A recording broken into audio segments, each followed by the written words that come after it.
venerable Cameron Indoor Stadium, the site, Game 2 of ACC Sunday Night Hoops. And we welcome you, no matter how you may be dressed, to our action tonight between the Blue Devils and the Cavaliers. Tim Brando, Mike Jaminski, Chris Devoda, happy to have you with us. And Mike, there's no question that Mike Krzyzewski's got to be proud of the way his team has played. They're 12-0.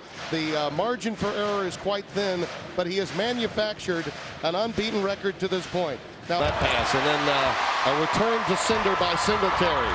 Ewing for Redick. JJ's happy to get that one back after the turnover. Tough shot.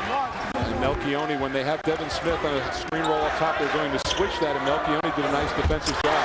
Redick, it appears that he's in rhythm.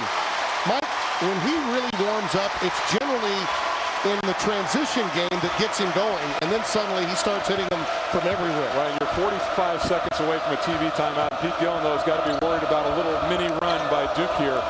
Alive in the country. Yeah, they're at 38 now, I believe, for Bo Ryan and company.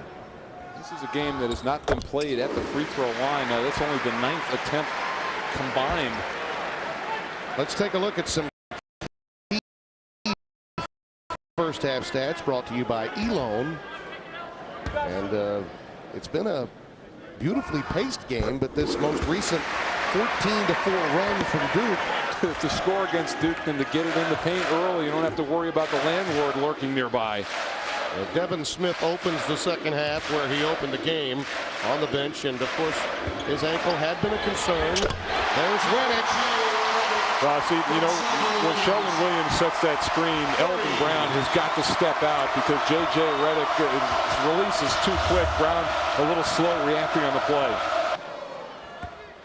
I think the most important thing with free throw shooting is the mentality when you step up to the line. It's not necessarily what your ritual is, although that puts you in a good place. The mentality that you're going to make it and there's no chance you're going to miss is the best way to go and approach a free throw. The ultimate compliment by our producer, Joe Ventures. If he clanked one off the back iron when he's giving the soundbite, we're in trouble. But you know, it's a free throw shooting. It is your approach. I mean, you have to. It's 2 easy points. It's the only time you're unguarded on the floor, and you have to have that mentality and concentration and repetition and practice. Offense. Sophomore from Brooklyn, New York.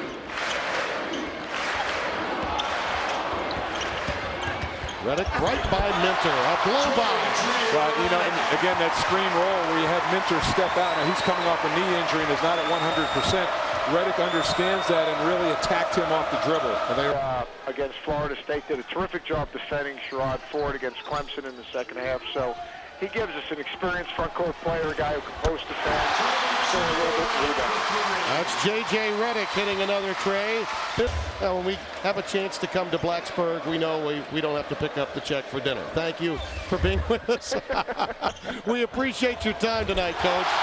Yeah, Mike, thank you very much. Enjoy the rest of the game. All right, that's J.J. Redick with another triple, and it's 59-48. The Blue Devils by 11. They've been sharing threes in the last couple of minutes. I think we share an opinion about Seth Greenberg. He is a breath of fresh air into the Atlantic Coast Conference. No question.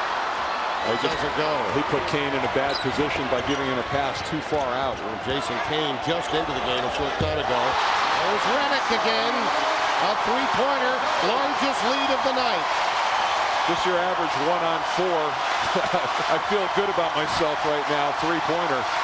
You see on the floor for Virginia. There are times when they certainly don't look like an 0-3 ACC team coming in.